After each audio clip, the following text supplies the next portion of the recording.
So my Starlink subscription recently expired, and I want to walk you guys through the process of like how I renewed it and all of that. Also the cards I used to renew it. Before we start, I'd like to also mention that you don't get any emails. Sometimes you will not receive an email from Starlink telling you that your subscription is going to expire. Like I did not even know.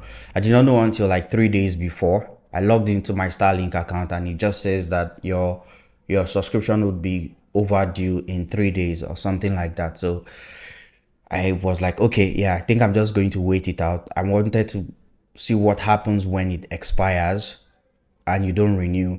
I wanted to see what error message it's going to bring up and all of that. So it finally expired today, and I did not even know. I was working and it just showed that the Starlink was connected but no internet.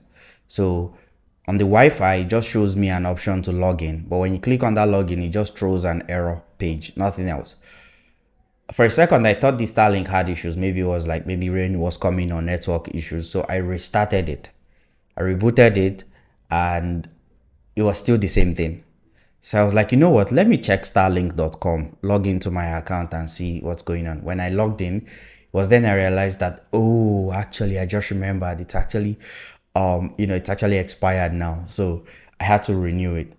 Now for the renewal, I didn't want to use the same card I used to buy it. I used my GT Bank Naira card to buy my Starlink, and basically subsequent transactions and billings and all of that happens through there. But I didn't want to use my GT Bank card this time around. So logged in, I edited the payment option. Instead of clicking on make payment to pay with the card I already have there, I entered my Kuda Bank card details.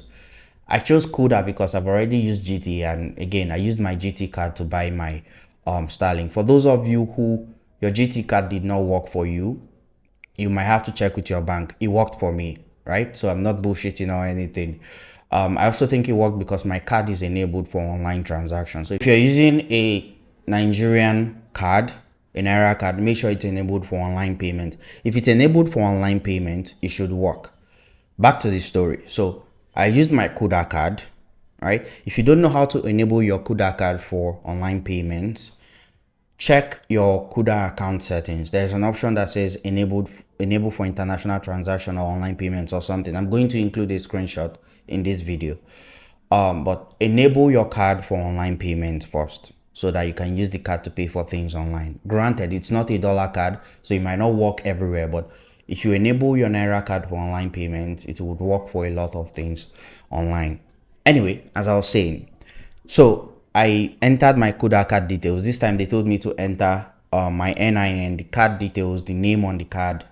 For the zip code, I just entered 5 or 6 zeros, and that was it.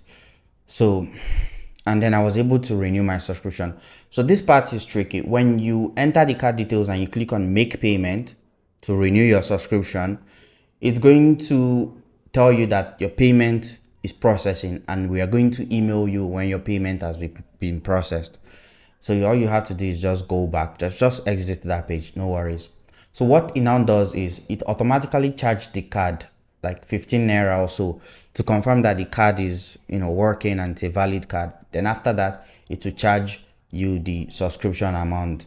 What I was charged as at today is 38,000 Naira. So he billed the card and I got a notification from the card that my card has been charged. That's it. That's pretty much it. I don't want to say too much, so I don't want this video to be super long. What I would say is, if you have questions for me, just leave it in the comments here and I will answer any questions you have. Again, you can renew your Starlink subscription with your bank account. From my experience so far, my GT Bank card works. Now my Kuda card also works. Again, as long as the card is enabled for online payment, it should work fine. So that's it. If you have any questions, thoughts, or concerns, reach out to me and I'll be happy to respond. I'll see you guys. Bye.